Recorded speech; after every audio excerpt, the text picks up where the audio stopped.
Twongeye kubaramutsa inshuti za Sano TV.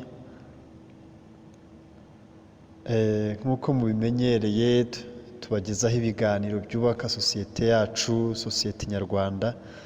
Ikiganiro kikaba cyitwa isomo ryubaka ubuzima, kikaba kinyura kuri Sano TV umunsi ku munsi.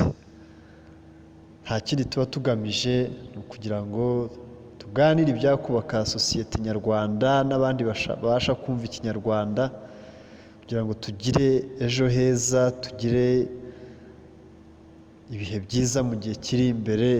Aka kanya nubwo byaba bitameze neza ariko biracyashoboka ko wabikosora. Akaba ariyo mpamvu ibi biganiro biza umunsi ku munsi. Tukaba dufite rero ingingo uyu munsi igira iti: iyo umuryango umwe w'ibyishimo ufunze, iyindi bifunguye. Iyo umuryango umwe w'ibyishimo ufunze, iyindi bifunguye. Ngira ngo umuntu yagerageje gukoresha ikinyarwanda gisa nkaho kizimije, kidasobanutse neza ku buryo ushobora guhita ubyumva icyo umuntu ashaka kuvuga, ariko twese tuzi ko inzu ifite umuryango, rimwe na rimwe ikagira n'imiryango myinshi bitewe n'uko wayubatse. Umuryango umwe ushobora gupfa ukanga gufunguka, ariko ukaba wabasha gufungura undi. Ibyo ni ibintu byumvikana. Twese rero tubaho kugira ngo twishime, tunezezwa no kwishima. Ibyishimo, buri muntu wese iyo yishimye aba ameze neza, nicyo bisobanuye. Iyo umeze neza ubwo bivuze ko wishimye. Mu buzima twese tuba tubikeneye. Nta muntu ubaho yumva ko yabaho ababaye, yabaho afite umubabaro. Oya, twese tubaho dushaka kwishima, ariko ibyo byose turabiharanira. Ntabwo ari ibintu byiza na biza bikifata bikakuzamo. Twese hari icyo dukora kugira ngo tubeho twishime. Buriya iyo ubyutse mu gitondo ugasiga umuryango mu rugo ukajya kuwuhahira, uba ugira ngo nibaza kurya bya biryo baze kugira umunezero kuko bahaze, kuko inzara nibica baraza kugira umubabaro. Hari icyo wakoze kugira ngo ibyo byishimo umuryango ubibone. Ntabwo ari ibintu byifashe ngo bize mu muryango, umuryango ubeho wishimye. Hari ibindi bitandukanye tugenda dukora kugira ngo umuryango ubeho wishimye. Rero ibyishimo bavuga ko ubundi bihenze, birahenze kubibona, ntabwo byoroshye. Bisaba rimwe na rimwe gutamba ibitambo runaka kugira ngo ibyishimo biboneke. Niyo mpamvu bavuga ko ibyishimo birahenda. Nujya ubona umuntu wishimye, ntabwo ari umuntu uwo ari we wese upfa kubibona.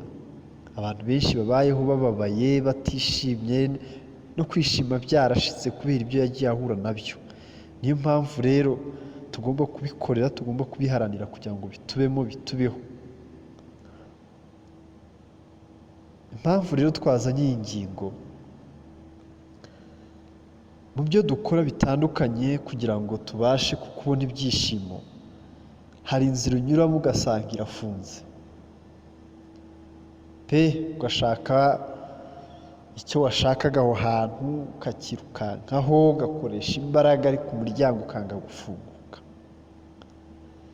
Ukicara ugatekereza, ugategura, ukavuga ati ndashaka gukora ubucuruzi runaka.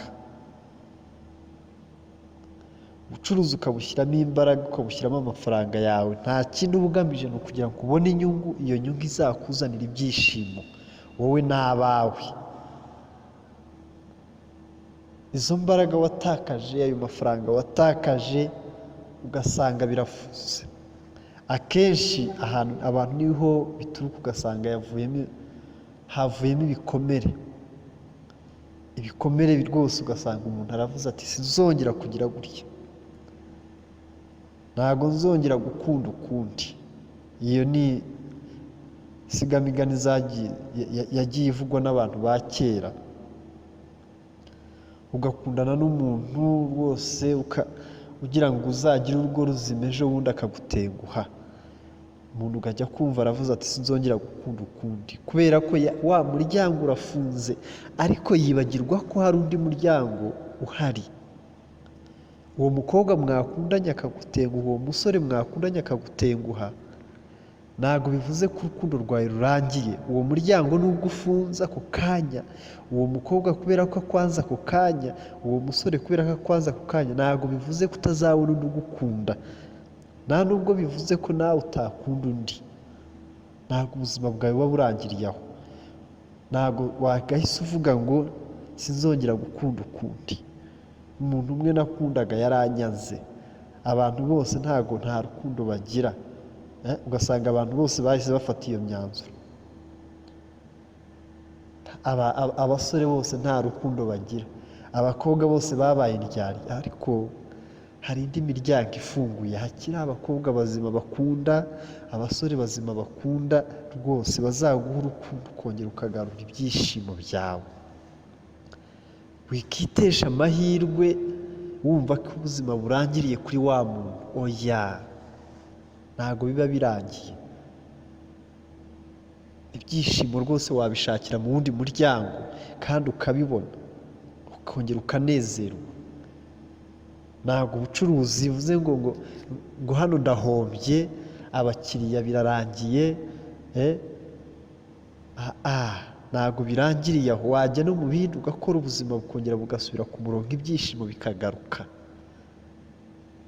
Ongera utekereze. Abantu benshi iyo batsinzwe bahita bumva ko ubuzima burangiye. Uratsindwa hano, ariko hariya umuryango urahari ushobora gutsinda.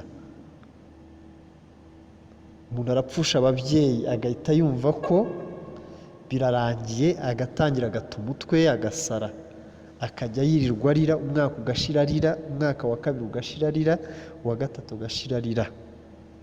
Ayo marira ntabwo ashobora kukuzanira ibyishimo. Mu mutwe wawe wamaze kwishyiramo yuko umuryango wawe wari ababyeyi bonyine. Icyo kintu sinzi niba mucyumva. We wishyizemo yuko umuryango wawe w'ibyishimo ari ku babyeyi gusa. Nuramuka utekereza gutyo biraba birangiye. Ntabwo uzongera kubona ibyishimo, uzajya uhora urira. Urebe ababyeyi bahetse abana urire, urebe abana bahobera ba nyina urire, urebe biguhoremo gutyo, usanga ufite igikomere cyakubujije ibyishimo. Kandi hari undi muryango w'ibyishimo uhari ushobora kunyuramo, ushobora kuzakwibagiza ba babyeyi, kandi ubuzima bukongera bukagenda neza, nawe ugatunga umuryango wawe, ukongera ukabyara abana, ugasanga ibyishimo biragarutse. Ariko nukomeza gutsimbarara kuri cya kintu, abandi bana bafite ba nyina, ngo mbona abandi bana basekana na ba nyina, ibyo ngibyo urimo urikomeretsa, urimo uriyica mu mutima, urimo uriyica mu bwonko, nta kintu ushobora kugeraho. Icyo ni cyo kiganiro twigeze kubagezaho tubabwira ngo kugwa hasi ni impanuka, ariko kuguma hasi ni amahitamo yawe. N'ibyishimo nabyo ushobora kubibura ako kanya, ariko gukomeza kubibura ni amahitamo yawe, no kongera kubibona ni andi mahitamo yawe. Ni kimwe rero niba uwo muryango w'ibyishimo umwe niba wafunze, kuba waguma muri uwo muryango ni amahitamo yawe. Kuba waguma muri ako gahinda ni amahitamo yawe. Ariko kuba washaka undi muryango uguha ibindi byishimo ku ruhande, ukawushaka ukawubona, nabyo ni amahitamo yawe. Ibyo nibyo ugomba guharanira. Ntabwo ugomba gukomeza ufunze hahandi kandi ubona harafunze. Urugi ko rwafunze, nta kindi kintu wabihinduraho kubera icyo ushaka gutsimbarara aho hantu. Abanyarwanda, reka duhindure imyumvire, tugerageze gukomera, tugerageze guhaguruka, tuve muri wa muryango watubujije ibyishimo. Hari abantu batsimbarara akaba azi neza ko ibintu arimo gukora nta hantu bishobora kumugeza, ariko agakomeza agatsimbarara abona neza ahandi hantu ashobora kunyura akagera aho agera vuba. Niba ubona ahantu hashobora kugusaba urugendo rurerure cyane, rimwe na rimwe utazanashobora, warebye mu wundi muryango ushobora kukugeza kuri bya byishimo mu buryo bwa vuba kandi bukwiriye, aho kugira ngo ukomeze utsimbarare ku kintu ubona cyakunaniye. Umuntu arifata akajya kwiga ibintu adashoboye, kandi hari ibindi bintu ushobora kwiga byagufasha ndetse binakoroheye, birahari, ariko ugakomeza ugatsimbarara ngo ibi ngibi ngo abandi barabyize nanjye ngomba kubyiga. Urimo urajya muri wa muryango ufunze, urakomeza gusunika kandi ntibishoboka, ibyishimo byawe ntibizabaho. Ni hahandi kwiga uzabizinuka ukumva urabyanze, kandi kubera ko ari wowe wakomeje gutsimbarara kuri wa muryango udashobora kuguha ibyishimo, udashobora gukinguka, kandi hari ahandi hantu ushobora kunyura umuryango ugakinguka. Kubera iki ibintu biguma gutyo? Tugomba guhindura imyumvire, ibyo ntabwo ari byo. Reka ababyeyi natwe tugerageze guhitiramo abana bacu ahantu hakwiriye, ahantu hashobora kumuha ibyishimo. Umwana niba afite impano yo gukina umupira neza, kubera icyo ushaka kumujyana mu muryango ufunze, kandi hari umuryango ufunguye ashobora kugiriramo amahirwe, ashobora kongera kubona ibyishimo kubera wowe. Ibyo turabibona buri munsi. Umubyeyi baramubwira ko kujyana umwana mu ishuri bikaba ikibazo, ahubwo akamubyutsa ajya mu gishanga.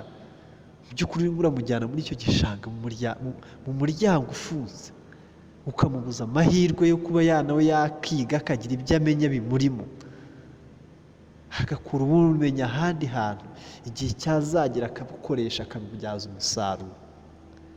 Ariko urimo uramubyukira 11:00 umujyana mu gishanga, ukirirwa urwana na leta ngo umwana ajye kwiga. Abantu barimo kutwumva, abo muturanye wenda batanabasha kumva iki kiganiro, tujye tubabwira, duhugura abantu, bareke gukomeza kubuza abantu ibyishimo. Ababyeyi bareke kubuza abana babo ibyishimo. Umugabo wawe ureke kumubuza ibyishimo, uri umugore uramubuza ibyishimo. Arataha yumva azi ko aje mu muryango, ariko ahubwo akaza mu muryango ufunze. Kubera iki? Wamuhaye umuryango ugafunguka, akishima, akagira umuryango wishimye. Abagabo natwe ni uko. Kubera iki turimo kubuza amahoro abo twashatse, abagore bacu, tukabohereza mu muryango ufunze utarimo amahoro, inzira zirimo amahoro gusa bigoranye kugira ngo babone ibyishimo. Icyo ntabwo ari ikintu kigoranye, ni icyo umuntu ashobora gutekereza agafata umwanzuro runaka. Sosiyete nyarwanda tukabaho twishimye. Niba wumva ko ibintu urimo gukora ari ibikubuza ibyishimo, uri umugabo urifata ukajya gushaka abandi bagore ku ruhande. Umugore wawe wamusize mu rugo, ibyo ugomba kubona urabibona mu rugo, nta na kimwe wahabuze, ariko urajya kwibuza ibyishimo ujya ahandi. Hari uzafatirwayo, uzajya kubyarayo abandi bana, usange n'abo bana ntibumvikane, umuryango urimo urawucamo ibice, nawe ubwawe nta mahoro uzagira. Wahisemo umuryango nyawo, ukabana n'umugore wawe uko bikwiriye, ko wamushatse ubizi, umwishimiye, uzi ko azakubera umugore. Urajya hehe? Urajya he?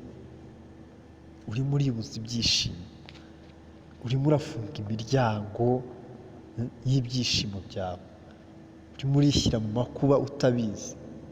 Bya bindi ngo umanika agati wicaye, ngo wajya kukamanura ukakamanura uhagaze, ugomba guhaguruka, kandi wakamanitse wicaye. Ariko nawe wajya kukamanura ukabura amahoro, ugahaguruka ugakoresha izindi mbaraga.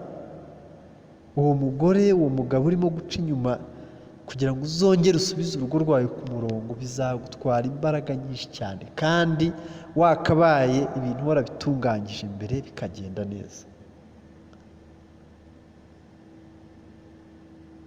Umuryango kuki turimo kwifunga? Banyarwanda, ndasaba kugira ngo munyumve neza.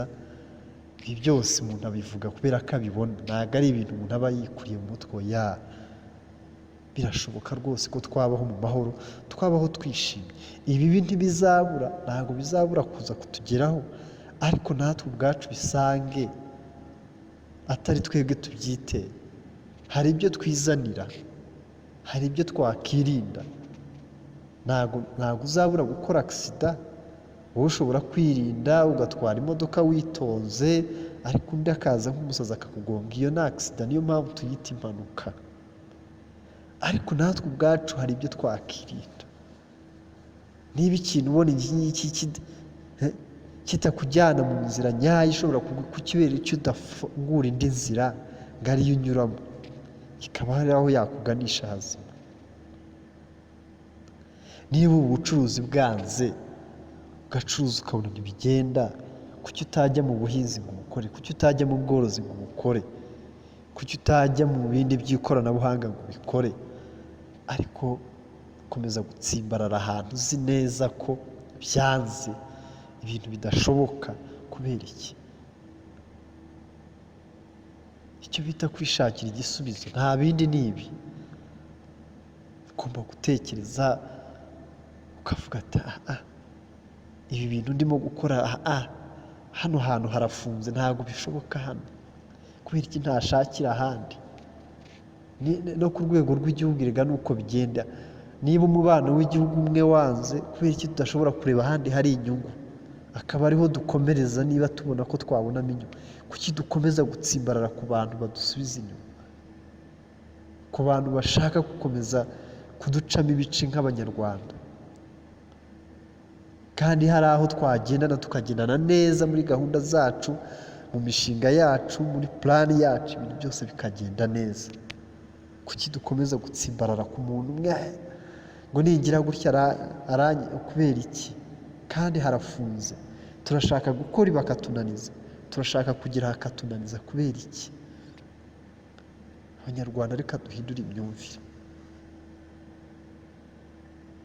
dushaka uburyo ibi bintu tubivamo, ibintu bitubuza ahantu hazima, ibintu bitukomeza kutuganisha ahantu habi. Dushaka uburyo duhindura. Biracyashoboka aka kanya, ntabwo igihe cyarangiye. Igihe ni iki. Ntiwumve ko ngo nzabikora 2020. Urimo uratinda. Ibyo navugaga, niba ufite inshoreke ku ruhande, ntabwo ugomba gutegereza ngo nzayireka 2025. Igihe ni iki. Usubire mu rugo rwawe, usubize urugo rwawe ku murongo, ibyishimo bize. Kubera icyo urimo gufunga hariya, ugafunga umuryango, ugafunga umugore, ugafunga abana? Kubera iki? Igihe ni iki. Ugahindura umuryango, ukawindura, ugashaka undi. Ntabwo aho ngaho ari kamara. Niba ubona ko nta mahoro haguha, niba ubona ko nta byishimo biha, rega nta mugabo utisubiraho. Havuga ngo umugabo utisubiyeho ubyaruka. Uko ukomeza gutsimbarara niko ukomeza gukuza ububwa. Reka mbivuge nkoresha iyo mvugo ikakaye nubwo ari nyandagaza, ariko uko ukomeza gutsimbarara ku kintu kidafite umumaro, kitazana umunezero, kitazana ibyishimo, urimo urakuza ububwa. Reka mbisubiremo rwose, urakuza ububwa, ntabwo urimo gukuza ubugabo. Nta butwari aho ngaho, nta butwari burimo. Abantu batsimbarara ku kintu cya gakondo cyataye agaciro. Avuga ati kera twabigenzaga gutya, ibyo byararangiye. Ubu turi 2020, niba warabikoraga mu 1980, ubu turi 2020. Ugomba guhindura iyo myumvire igashira. Iyo myaka niba warararaga ku musambi, turi 2020, ntabwo ugomba kumva ko ugomba gutsimbarara kuri gakondo. Hindura imyumvire igendanye n'isi tugezemo, kugira ngo ubashe kubana n'abandi, kugira ngo ubashe gufungura izindi nzira zitandukanye. Inzira zirahari nyinshi cyane, wikomeza gutsimbarara ku yakunaniye. Twavuga byinshi kuri iyi ngingo. Ibitekerezo byanyu turabikeneye. Ntiwibagirwe gukora subscribe, ukore like, ukore comment. Ibitekerezo byanyu tuba tubikeneye. Na sharinga abandi, ukanda kuri share kugira ngo abantu batandukanye babashe kumva iki kiganiro. Rero turabakunda cyane. Ikiganiro nagahoraho, umunsi ku munsi tubagezaho ingingo runaka. Wowe jya ukanda kuri Sano TV. Ikiganiro ni isomo ryubaka ubuzima, kibageraho buri munsi haba hari ikiganiro tuba turi bunyuzeho. Rero turabakunda cyane. Impamvu tubakunda ni ukugira ngo twubake sosiyete yacu nyarwanda, tugere ahantu hadasanzwe, tugere ahantu hakomeye, dufite abaturage bafite imyumvire mizima, imyumvire myiza, imyumvire iganisha ku iterambere, imyumvire iganisha ku mahoro n'ibindi byiza igihugu kizima gikwiriye. Turabakunda cyane, naho ubutaha.